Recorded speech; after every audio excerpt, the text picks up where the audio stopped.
Stylific, it's that hard to see you couldn't find another chick doing it like me. This fashion game, I'm in my lane. They try to follow, but they all get swerve made. And when I'm stepping out, I'm in the ladies. Don't try to cop this, cause you couldn't pay this. Pricey, rightly, my shoes fit nicely. Oh, she think. What up to my blushing glams? It's your girl Blush, and I'm back with another episode of Glam Chat. And today's episode is going to be pretty simple. If you are following me on Instagram, you might have seen that I share a few of my YouTube milestones with you guys, because I don't know where the channel will eventually lead me, but I'd love to share my journey with you all. My followers hopefully are following me on Instagram. If you're not, make sure that you do. You can do so by going to blush underscore the icon, and that's spelled blush, BLUSH underscore THAICON. So most recently, I finally reached 100 subscribers, and it took me long enough. And if you are a small YouTuber, you know that it's hard out here. It's hard out here for a small YouTuber. You know it's hard out here for a pimp when he tryna get this money for the real. And so what I wanted to do, since I finally did reach this milestone, is just share a few tips and maybe some hacks that anybody else who's trying to grow their YouTube, who may have less followers than me, can use these things to see if they can actually get to 100 subscribers or more. So if you would like to see how you can get to 100 subscribers if you just started your YouTube channel, sit back and watch. Also, if you are not already a subscriber to my YouTube channel, make sure that you hit the link. It's probably somewhere over here, red button says subscribe. Hit that, and there's probably going to be a bell notification somewhere over here as well. And you're gonna hit that. That way you get notified anytime that I upload a video. That way you don't miss it. Or unless you want to just sit back and binge watch, I'm cool with that as well. All right, so stick around. All right, so the first thing I would like to go ahead and tell you to look at is to check the aesthetics of your channel. So right now, in the day and age that we're in, people are very visual. Eye-catching things will basically catch someone's attention, and it will basically draw them more to your channel. So making sure that your profile picture, your YouTube channel banner, as well as your thumbnails are eye-catching and catches the attention. Now, going into the YouTube banner, this is the portion of your YouTube channel that tells your viewers or your potential audience what your YouTube channel is about. So there you would more likely put the name of your YouTube channel. You would probably post how often you post videos. So if you're going to be posting once a week, a specific day out of the week, you would want to enter that as well. And then of course what your channel is about. So if your video is if you're a gamer, you would mention that you're a gamer. If you like to do vlogs, then you'll mention there. If it's lifestyle, if it's a beauty channel, makeup, whatever it is, you basically let your target audience know what your channel is about. Now, speaking of that, you want to make sure that the name of your channel is something that can be long lasting. So right now, naming your channel Hot Girl Summer, it might be cool now, because Megan Thee Stallion is popping. But what about, come December or January, when months after summer has passed? Would Hot Girl Summer still be popping? Or even if it's 2-3 years from now? So you want to make sure that you choose a name that is long lasting. So in my case, being consistent has always been a struggle for me. I might start to be consistent, and then work gets kind of crazy, so I can go weeks without posting, which is something I'm continually working on. But consistency definitely can make or break your channel, the growth of your channel. So make sure that if you put on that YouTube banner that you post once a week, at least whatever day it is, post once a week. If you said you post Sunday, Monday, try to make sure that as often as you can that you're posting those days that you say that you're going to go ahead and post. So definitely consistency is the key. Your viewers want to make sure it's like watching a series. You know, let's say Love and Hip Hop was popular or Basketball Wives was popular, but then, you know, the channel decided to only post or air the episodes only twice a month. We look forward to seeing those ratchet reality TV shows every week. So you got to make sure that you're just as consistent so people can tune in. The next thing I wanted to go ahead and talk to you guys about is creating content that is relatable to your target audience. Now, from the time that you've created your YouTube, at this point, if you've decided, oh man, I have not been able to reach X amount of subscribers, you probably already have been on YouTube for maybe some months now. Before you've decided to create that YouTube channel, the first thing you want to make sure you've decided on is who your target audience is. Who do you believe is going to be able to relate to what you're putting up on your channel? So you want to make sure that you pull that group out. A lot of times there's going to be a few stragglers outside of that group, but for the most part, you want to make sure that whatever you're posting is relatable to your target audience. So, for example, if your video is about, you know, your target audience is 18 to early 20s, you know, late teens to early 20s, hot girl, lady, straight, lit, then posting videos about yoga might not be the best route. So you want to make sure that you post videos that your viewers, your target audience, who you want to target, who you want to be watching your video, can relate to the videos that you're posting. I think that's pretty simple. The next thing that I wanted to go ahead and talk about is SEO, or optimizing your channel. Now, this is something that I do still struggle with. Choosing keywords that are basically allow your video to be searchable. Titles, like what you put in the title, you want to put keywords in the title. You want to make sure your title is searchable. There's just other things that you could probably do in the back end of the video before you actually post that again will allow your video to be searchable and just help your video get closer to the top, so that when somebody is searching the video, one of your videos can be one of the top videos that will come up.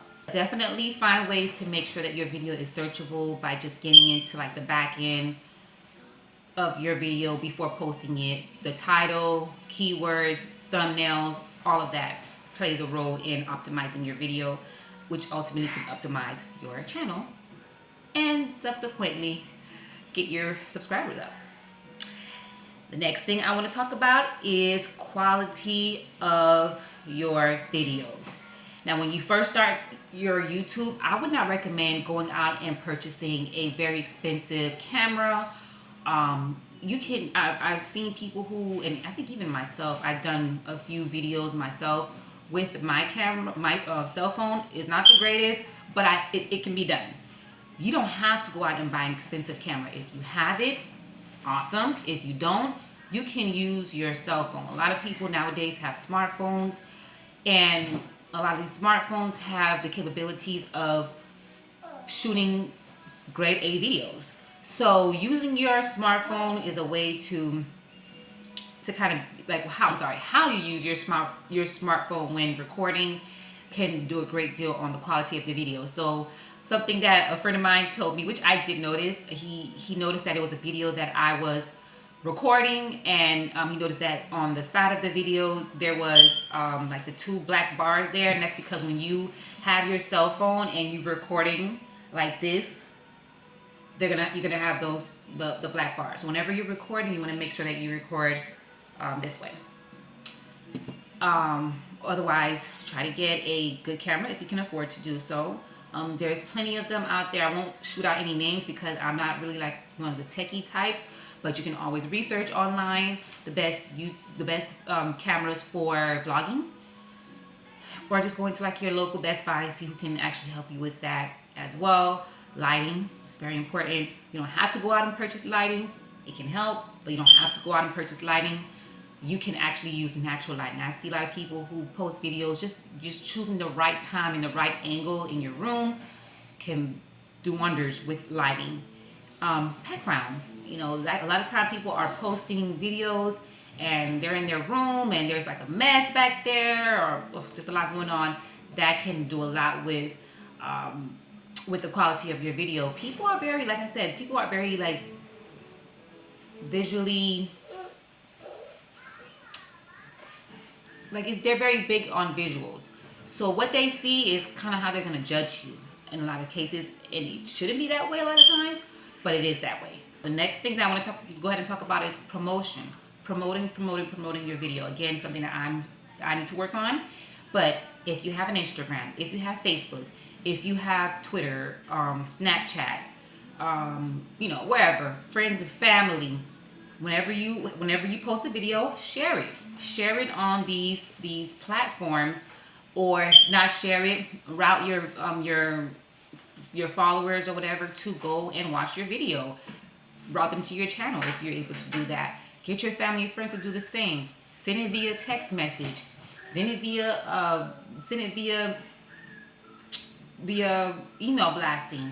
Promote your video. If you're not going to promote your video, more likely nobody else will. So you definitely have to be the promoter of your own brand. That just, not just YouTube, that just goes for almost any business.